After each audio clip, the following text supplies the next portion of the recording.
question about that, but yes, I'm an active member of the community and glad to be here today. My name is Kay McIntosh. I've lived in this community over 50 years. I'm from the Black Association, the Fenimore Street Black Association, and the Dorsey Outlaw. My name is Melvin Hunter. I live on Fenimore Street also. I've been around here since the early 80s. Hi, my name is Wayne Johnson. I live on Fenimore Street. I've been living there all my life, just about. And I've seen lots of changes, and hopefully we'll get this change for us. Good evening. My name is Cheryl Francis. I'm the co-president of the Fenimore Street Block Association, and I've lived in this neighborhood for 58 years. Hi everyone, I'm Jonathan Liu. I also live on Fenimore Street here supporting our block association. I've been in the neighborhood 3 years. Hi, I'm Ben Toro from Fenimore Street Block Association as well. Been in Brooklyn 16 years, on Fenimore Street 3. Here with the Block Association. John Ryder, and I'm just visiting from Colorado.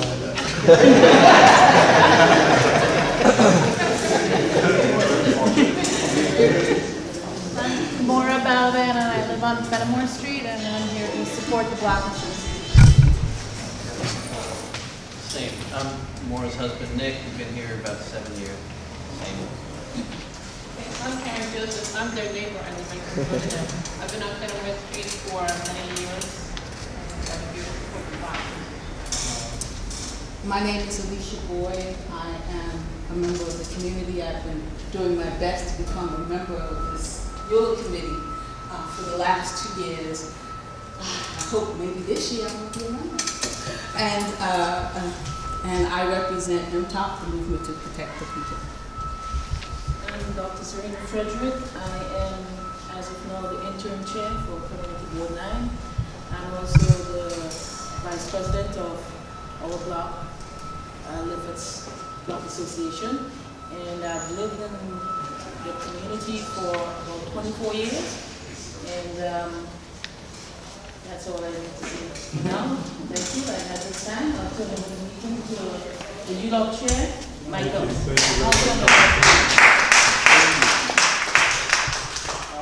Thanks for coming out, everybody. I appreciate it. I'm Michael Liburd. I'm the chair of the ULURP committee.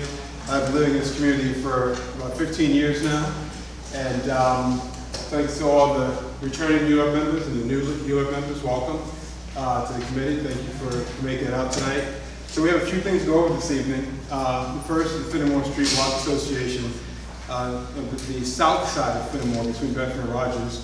They're going to present to the committee tonight and talk about why they like to present an application to city planning to correct their zoning because they are outside of the boundary of the Lefferts Manor historical district. And it's a very compelling presentation. It makes a lot of sense. They need our support. And at the end of the presentation, we'll vote on what they're presenting to us. Okay. Secondly, Ben Edwards, Parkside between Flatbush and Bedford? Yeah. Parkside, Bedford. Okay. Ben has been trying to present for about a year now. He's been working on the project. They like that block landmarked, and they need the support of the community board to do it. So the first stop is the ULURP committee. If we think it makes sense, we'll make that recommendation to the full board for a vote. Then we're going to talk about the latest of what's happened at the Armory, the Bedford Union Armory. Get a quick update there, and then we'll adjourn. So a couple items to vote on, a couple items to get updated on, and then we go from there. So first, I'd like to introduce Paul Graziano. Paul's been working with the Fenimore Street Block Association for about a year now, helping them research and come up with solutions to their issues. Okay? And they spent a lot of time pulling this together. This presentation is a co-presentation with them, Paul and the association, and they spent their own money to pull this together because there was really no way they could do it on their own. So Paul's an expert in city planning. He has many years of experience. If you'd like, he can go into more detail about his background. And at this point, in the spirit of trying to manage everyone's time, Paul Graziano. Thank you, Paul. So if we could let Paul go through his presentation and write your questions down and take them at the end, that would be much appreciated. Good evening, everyone. Just a quick correction. I don't work for city planning. I am an urban planner and historic preservation and land use consultant. So I have had my work adopted by city planning. I work almost exclusively for communities that want to protect themselves from overdevelopment. So just as a basic understanding, I've rezoned well over 100,000 properties in Queens over the last decade to help better protect those neighborhoods from being overdeveloped by the wrong zoning.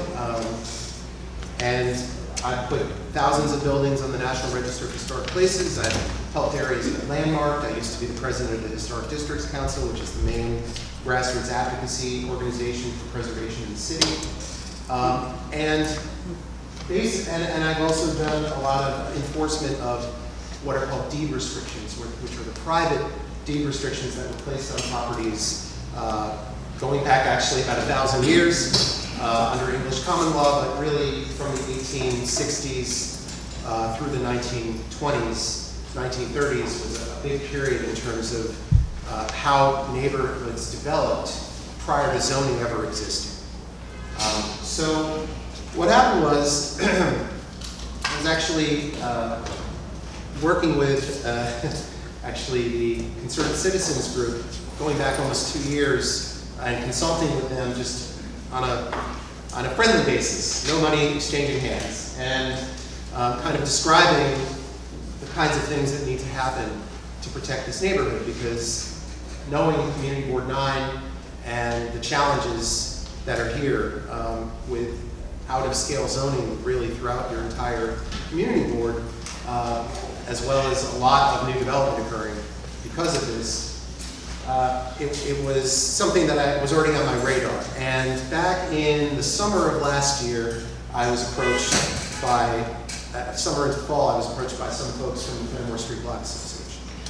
So, in a nutshell, what I'm going to show you tonight, and maybe we can hit the lights, if that's possible. I'm going to show you basically what we've discovered. And it's very important to understand that this situation is a fairly unique situation, at least as far as we know.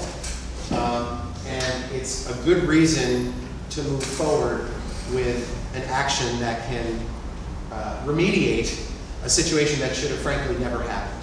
So I'm going to start with that. Everybody, I'm sorry, I'm kind of in the way of people here. Maybe people want to shift over this way. I'm sort of limited by my cords here. So let me go here. So the first question is, why should Fenimore Block 2, as they call it, or Fenimore 2, which is the block between Bedford and Rogers, be rezoned? Well, the first thing to say is that if you know Lefferts Manor is 8 blocks that are zoned R2, which is a single-family detached zone. And the reason this occurred was back in the 1950s, there was a big lawsuit that took place. It's Lefferts Manor versus Fass. And this had to do with a gentleman who wanted to convert one of the houses in Lefferts Manor to a 2-family home. They took him to court, and it actually created tremendous case law. It's case law that's used not only in New York State, but throughout the country, defining how deed restrictions are enforced. And from the active deed restrictions for Lefferts Manor, and some deed restrictions expire, just as an aside, some deed restrictions expire. Some of them are nullified because many old deed restrictions had racist language in it. Many of those have been nullified in the 60s and 70s. The Lefferts Manor deed restrictions do not have that language, which is why they remain active. These restrictions, in many cases, acted as zoning before zoning existed. Zoning didn't exist in New York City until 1927. Our modern zoning that we use today came into being in 1961. And in 1961, which was right after this court case occurred, the R2 zone was placed on those 8 blocks because of that lawsuit against Mr. Foss, the man who wanted to convert the single-family house into a 2-family house. So what did we find in our investigation? We found that the south side of Fenimore, between Bedford and Rogers, indeed has the same deed restrictions as Lefferts Manor, identical deed restrictions, and in fact is part of Lefferts Manor that was essentially orphaned. So that's going to be the first discussion. Second discussion is, whenever you're looking at a zoning issue, you're looking at compliance rates. When you're doing what's called the contextual rezoning, where you're trying to rezone an area to protect the general scale and development pattern of an area. And unlike much of the rest of Lefferts Manor, which again, the reason Lefferts Manor was designated an R2 zone, even though only about 25% of the area meets that actual criteria in general, is because of this very important lawsuit to make that area so that not only could it be enforced in the court of law, but the zoning would only allow single-family homes as well. So this is extremely important. We feel that we have an argument both from a legal standpoint, but also from a high compliance rate, because this block is actually one of the few blocks that has detached single-family homes on it, which is pretty shocking. There's also a supermajority of owner support. Every single property owner has been reached out to multiple times, and almost something like 92% of the property owners signed a document saying that they support this rezoning. Additionally, there are 2 other properties adjacent to this that we're going to try to rezone as well, which are not in the deed restrictions but are detached single-family homes. The other 2 people who did not sign the document stated verbally that they supported it, but they didn't sign the document. But 17 of 19 property owners did. And again, kind of going back to the original discussion, there's actually a legal obligation by the City of New York to rezone this half block, as they did the other 8 blocks of Lefferts Manor. As I said, this actually is technically part of Lefferts Manor, even though it is outside of the boundaries of the Lefferts Manor Association. It never was supposed to be left outside of the boundaries. In fact, we have found members on the south side of Fenimore Street in yearbooks of the Lefferts Manor Association going back to the 1930s.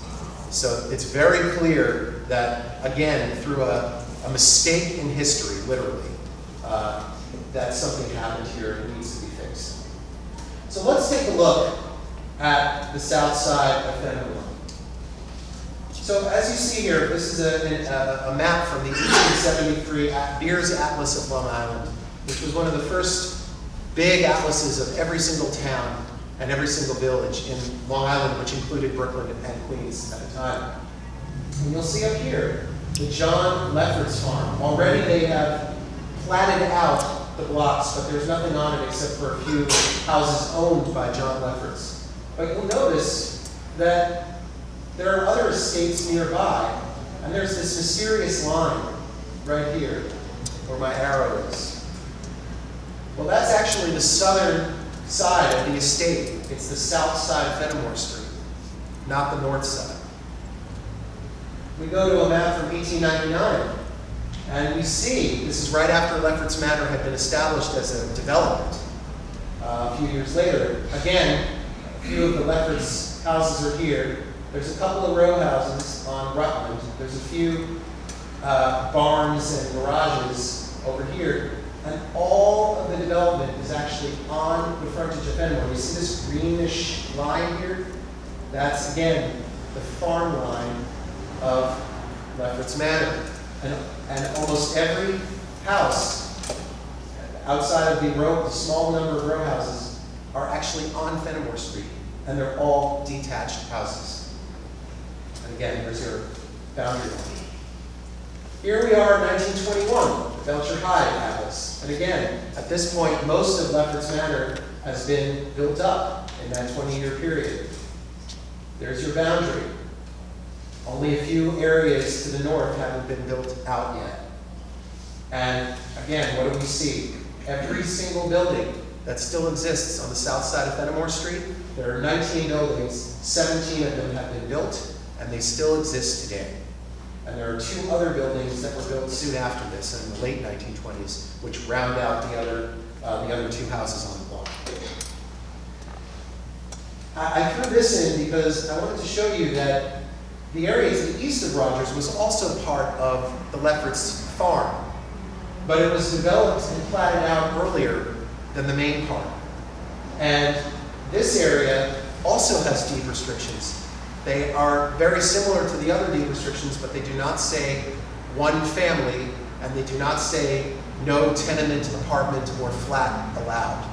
But all of the other things, such as a 14-foot setback and other particular restrictions, are in this area. So here's the area of Lefferts Manor and the south side of Fenimore. Here's the area that also has other deed restrictions, which includes minimum of 2 stories, minimum of 14-foot front yard setback, and a minimum price at the time. I believe it was you had to spend at least $2,000 to build a home. Now, in 1896, $2,000, when the average house cost about $600 to $700 to build, a $2,000 house was a very expensive house. So while we giggle about it today, when you look at it in the context, it's actually very expensive. So again, looking at Community Board 9, that's the light blue area that we have here. Here's your Lefferts Manor on the south side of Fenimore. Here's that additional area to the east. Here are 2 areas that were also zoned R2 in the 1960s at the same time. And it's my belief that these areas also may carry deed restrictions, although I don't know if anybody's ever done any research on it. I think that there may be other sections that have them as well, but this is just to give you an idea of what's out there in your district. So here's the 19 properties on Fenimore. The properties that are highlighted in green are the properties that we had as of a month ago. We had found the deed restriction that states single family only. The other 5 properties, we did not find that. However, it doesn't mean it's not there. It's just that if anybody's ever done deed research, it's a real pain. If you look at a deed, oftentimes they only go back 2 owners. When you hire a deed runner, when you're buying a house, that deed runner only goes and looks back 2 owners. In order to get the information on this, you actually have to go and look at microfilm. And thankfully to my helpers in the Fenimore Street Block Association, we were able to locate most of that microfilm. So again, it's not that these don't exist, it's just that we haven't found it yet. But very clearly, oops, these are the deed restrictions. And you can't really read them here, but here's a typewritten one. More likely are the handwritten ones, which are extremely difficult to read. But we managed to find exactly the spots where it stated single family only or no tenements, apartments, and flats, which is the language that are in the Lefferts Manor deed restrictions. So this is just the 19 properties to show people what we have. And again, this is, except for a few other spots in Lefferts Manor, this is rather unique to this neighborhood. There are only a few areas that actually have detached homes. And this is the full length of them and the church on the corner of Rogers and Fenimore. It does not include the 2 buildings on Bedford. I didn't get photographs for them. But this is your existing zoning in the area. You'll see R2 here for the 8 blocks. And most of the rest of your area is zoned R6. Some of it is R7-1. R6 is a very high density zone. It allows for massive new development. I think you're starting to see some of that in the neighborhood, not only here, but in other parts of Community Board 9. And what folks need to understand is that when the city placed this zoning into being in 1961, the build-out that was anticipated, and what we say about build-out means that if every single property were to be developed to the zoning as it existed, the build out to that area was going to generate housing for a population of 16 to 20 million people by the year 2000. The problem is, while we are in a historic amount of people in this city, it's only about 500,000 people more than in 1961. We lost over 1 million people. When I was growing up, I'm from Flushing, Queens. When I was growing up, the population had dropped over 1 million in the city, and it has climbed up about 1.5 million. So while we are at a historic number today, it is not that much more than where we were. However, the zoning is for much higher development, and this is creating speculation. And I think everybody knows what I'm talking about, everybody's seen it. And to start seeing low-rise neighborhoods sprout 6, 8, and 10-story buildings or higher is very jarring, or 23 stories as the one on Flatbush. So this is what we're proposing. And again, this is not rocket science. This is not something that we are trying to get through because it's looking at a bigger area. We're looking at a very specific block that should have been done 55 years ago the correct way. And it's really this simple. It's to protect this block from the R6 zoning, which should not be on this block, on this side of the block. If you look at other parts of this block, there are apartment buildings on Hawthorne, for example. There are a mix of apartment buildings, detached homes, row houses, etc., which by the way, is fairly common for a large part of this area. It's a mix of housing stocks. There is no mix on this block, and it's frankly a miracle that none of these houses have been torn down in the last 55 years. It is really amazing, and it speaks to the determination of the people who lived on this block, many of whom have lived on this block for 20, 30, 40, 50 years or more. And the new folks who've moved in the last 5 to 10 years who are buying these homes to protect them, not to buy them as a speculative investment and tear it down. So again, we have a huge majority of people who like this. There's the existing zoning. This is what we'd like to see for that block. And ultimately, this is a discussion for a later time, but the same thing, they'd like an extension because, as I said, it is actually part of Lefferts Manor. Even if it's not part of the organization, it's part of the historic development of Lefferts Manor. So that gives you an idea of what we're talking about. Now, let me go a little further, which is, we are not asking city planning to do this. We are doing it ourselves. We are doing our own application. That's my job. I'm a professional. This is what I do. So my job is to actually create an application for the Fenimore Street Block Association.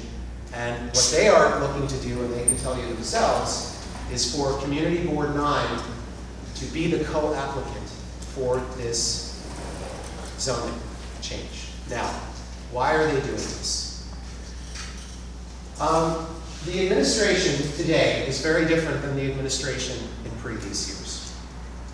I won't go into the politics of it, but I will say this. In the previous administration, there was a willingness by city planning to work with communities, many communities, to help to rezone neighborhoods to better match the existing physical development patterns. Was it perfect? No. Was it better? In many cases, yes. I designed many of these as the community person in my part of Queens, where I live, and I did about half of Queens, actually. I also worked in Brooklyn and Staten Island. I'm doing a project in Staten Island right now. Manhattan, I consulted there as well, and in the Bronx as well. So, under this administration, all of that has ceased. And we've seen that there is a different agenda, and as I said, I don't think I need to go into any of that with anybody here. But what I can say is that we're not requesting this of city planning. We are putting this in as if we are developers. We are a developer for the application for this block. That's the equivalency. Obviously, we're not a developer. We're looking to stop overdevelopment. But we are putting in a ULURP application the way any other individual would put in a ULURP application. What we have found in other parts of the city is that as soon as you do this, the city automatically either A, tries to stop you immediately, or B, tries to work with you. And the way that they have worked with us is when the community boards have been the co-applicants. The community board is an arm of the government. Once the community board signs on as the co-applicant, it is very difficult for them to ignore this. Now, this is not a 197A or a 197C plan. This is us writing the application, doing all the work, and believe me, it's a lot of work to do this. Most importantly, if we came in as an outside group or a developer, what a developer has to do is, when they're looking to get a zoning change, is they have to do what's called an environmental impact statement. And they have to pay the city $20,000, $30,000, $50,000 to do this. If Community Board 9 is the co-applicant, the fee is waived. Again, this is not for gain, this is not for profit, this is to help a community organization within Community Board 9 get the zoning that they should have gotten 55 years ago for their block. And with all of the basis of reality. Now, the other way that this can go, again, is that the city could actually be sued to do this. I mean, this is the other piece of that. And again, that's not a threat for me. I'm just explaining that this is what happened 55 years ago, is that the city was essentially forced to create this R2 zone because of the lawsuit and the decision by the courts. And again, this block has the same exact deed restrictions. So obviously, that has nothing to do with Community Board 9. That has to do with this administration, if they were choosing to stonewall. But I believe that if Community Board 9 were the co-applicant on this, it would change the entire discussion, as it did on Staten Island. Staten Island, there was roadblocks thrown in front of us. When the community board became the co-applicant, the fee was waived and the doors were open. I don't know of anybody else who's done this in the city in the last 3 years, but I seem to have found the way that the city can do work. So I'm using that lesson and bringing it here. So I'm hoping that Community Board 9 will sign on to be co-applicant and if they would be willing to make a motion to that effect, the Land Use Committee, as well as any other group that will sign on in the future in terms of the neighborhood organization. Thank you, Paul. And if there's any questions, I'm happy to Yeah, answer. thank you. So for the committee members, to start with, any questions about the Excuse me, presentation? who are the committee members? Any questions? Okay. Just to be clear, I want to do a quick roll call so we know who the committee members are. Thank you. Okay. Dr. Frederick? Here. Ben Edwards? Yeah. Demetrius Lawrence? Francisca Leopold? Pat Baker? Yakov? Here. Fred Baptiste? Present. Real Pio Booms? Matthijs Limburger? Carmen Martinez? Here. Warren Berke? Ada Terry? Pia Raymond? Yanela Perry? Joy Stewart? Lynn Walls? Here. Nicholas. This is Nicholas. Nicola Cox? Here. Esteban? How do you pronounce your last name, Esteban? Guillaume. Esteban Duron? Suki? Here. Tom Thomas? And Timothy Thomas? Here. Okay. Committee members, any questions? Yes. You're not in the committee this year. Why not? You weren't applied. It's a new year. You're not in the committee this year. There's been new people applied and new people on the committee. When was that process? When did that take place? It took place over the last few weeks. Did you notify the community about that? Yeah, Yes, excuse me. Excuse me.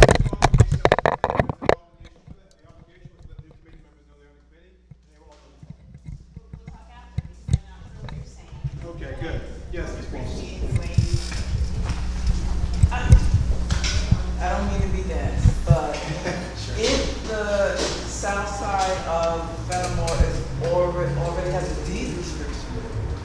then what zoning change are you looking for? Well, deeds are privately enforced, right? They're privately enforced in a court of law. And deed restriction cases can run $100,000, $200,000. I've been involved in a dozen of them in the last 20 years. It's not that it can't be enforced, it's that it's very expensive and it's a private agreement, right? We're looking to change the zoning to R2 zoning because A, they have the deed restrictions, which is why the rest of the neighborhood was rezoned to R2 in 1961. Because if you look at the rest of Lefferts Manor, most of it is row houses, right? So when they look at an area to rezone, to contextually rezone, not to upzone, as we call it, to build higher, but to rezone an area where the zoning will better match the neighborhood, they look at floor area ratio. Floor area ratio is the ratio of the building. Well, no, I'm just floor area ratio of the building to the property, detached, semi-attached, attached apartment building configuration. They're looking at the width of the lot. They're looking at the occupancy of the property. They're looking at all of these different indices, and they're looking to see what the percentages are. Okay, so part of our argument is, yeah, we should have been done before, and you didn't do it, right? Part of it is that we actually, again, if half this block had been demolished in the last 50 years, it'd be a pretty hard discussion to have. It'd be a very tough discussion. This block is intact. It is intact. Every single building is detached. Most of them meet the criteria. More than 2/3 of them are single-family C of Os. And if the properties were deeper, if they were 100 feet deep instead of 85 feet deep, because as you saw on that map, they're a little kind of shorty there, the FARs would be perfect. But they're a little high because of the fact that the properties aren't very deep, because it was the dogleg of the estate, right, when they developed this. Beyond that, the numbers are very good. So, you know, again, if you're looking at it from, that's why I said there's a lot of different arguments here. The ownership is a big argument. You've got massive support to do this, right, from the property owners. Number two, it actually meets the basic indices of a land use study, that this actually meets the numbers that they're looking at. Because they're always looking at a certain percentage that are going to meet that. You can't take a block of 6-story apartment buildings and say, I want to rezone an R1, single-family homes. But if you've got a block of single-family homes mostly, and it's R6, and you want to go to R2, that's a different argument. The third is the deed restriction, which is sort of the baseline of the whole discussion, saying, hey, this is here, why wasn't this done? So to build on... Does that answer your question? To build that question, I want to add to that. Yeah, keep going. So do deed restrictions trump the zoning? The way it works is that either a deed restriction or zoning, whichever is more restrictive, trumps. So if you've got a deed restriction that says 3-family homes are allowed, but the zone only allows 1 family, then the zone trumps the deed restriction. If you've got a situation where